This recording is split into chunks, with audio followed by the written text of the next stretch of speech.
అబ్బో ఇక్కడ కేజీ చీరలు కొంటే అర కేజీ చీరలు ఫ్రీ అంట. మంగళ్య షాపింగ్ మాల్ కేజీల్లో సేల్, టన్నుల్లో ఆనందం. ఒకే రూట్, అర్ధరాత్రి సమయం, వరుసగా దోపిడీలు, దొంగతనాలు. ఇటు పల్నాడు, అటు చిత్తూరు. ఇలాంటి రూట్స్ లో దోపిడీ ముఠాలు పలుసార్లు రైళ్ల మీద పడుతున్నాయి. పిడుగురాళ్లలో జరిగిన దోపిడీ ముఠాల దాడి ఇప్పుడు కలకలం రేపుతోంది. పల్నాడు జిల్లాలో విశాఖ ఎక్స్ప్రెస్ లో దోపిడీ దొంగల ముఠా చోరీకి ప్రయత్నించింది. భువనేశ్వర్ నుండి సికింద్రాబాద్ కు వెళుతున్న రైల్లో చైన్ స్నాచింగ్ కు ప్రయత్నించారు. S1 కోచ్ లో ఇద్దరు దొంగలను అడ్డుకున్నారు రైల్వే కానిస్టేబుల్ ఏడుకొండలు. రైలు పైకి వాళ్ళు రాళ్లు రువ్వారు. అయితే 10 రౌండ్ల వరకు కాల్పులు జరిపారు పోలీసులు. పిడుగురాళ్ల మండలం తుమ్మల చెరువు దగ్గర ఈ ఘటన జరిగింది. ఇప్పటికే వారంలో 2 సార్లు చోరీ చేశారు దుండగులు. మూడోసారి రాత్రి చోరీకి పాల్పడటంతో పోలీసులు కాల్పులు జరిపారు.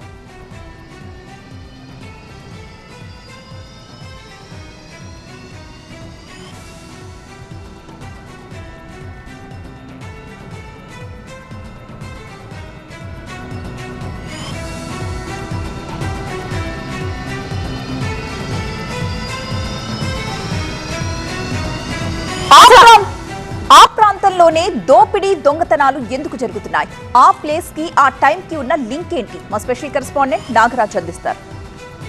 అర్ధరాత్రి వేళలో ప్రయాణించే రైళ్లలో పెద్ద ఎత్తున కూడా చోరీలు జరుగుతూ ఉన్నాయి. పల్నాడు జిల్లా పిడుగురాళ్ల రైల్వే స్టేషన్ నుంచి నడికుడి రైల్వే స్టేషన్ మధ్యలో, అదేవిధంగా నడికుడి నుంచి ఏదైతే విష్ణుపురం, ఈ 2 జంక్షన్ల మధ్య ఎక్కువగా కూడా వరుస వెంట చోరీలు అయితే జరుగుతూ ఉన్నాయి. దీంతో రైల్వే పోలీసులంతా కూడా అప్రమత్తమయ్యారు. రాత్రి జరిగిన ఘటనలో అయితే ఏకంగా పోలీసులు కాల్పులు జరిపిన నేపథ్యం అయితే కనిపిస్తూ ఉంది.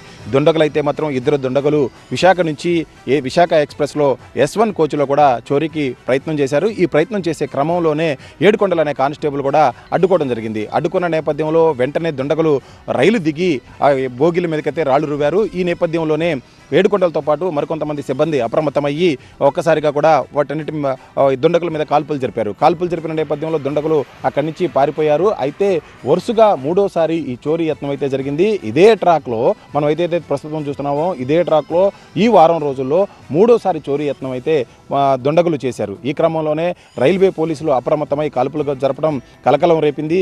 ఎందుకంటే గతంలో కూడా చూస్తే వరుస వెంట ఇదే ట్రాక్లో ఇదే సమయంలో చాలా పెద్ద ఎత్తున కూడా చోరీలకు పాల్పడతా ఉన్నారు. అయితే ఈ చోరీలకు పాల్పడుతుందంతా కూడా బీహార్కు చెందిన గ్యాంగ్గా కూడా గుర్తించారు. 7 సభ్యులున్న ఈ గ్యాంగ్ వరుస వెంట ఇదే ప్రాంతాన్ని ఎంచుకొని చోరీలకైతే పాల్పడతా ఉన్నారు.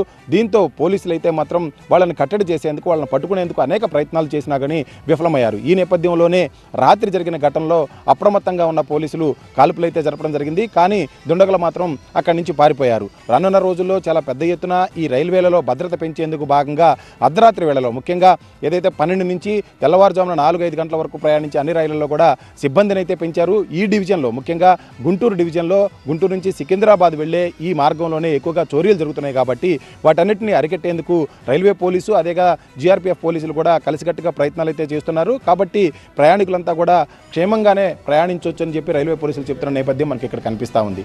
కెమెరామెన్ నాగరాజు, TV9 పల్నాడు జిల్లా. అబ్బో ఇక్కడ కేజీ చీరలు కొంటే అర కేజీ చీరలు ఫ్రీ అంట. మంగళ్య షాపింగ్ మాల్ కేజీల్లో సేల్, టన్నుల్లో ఆనందం.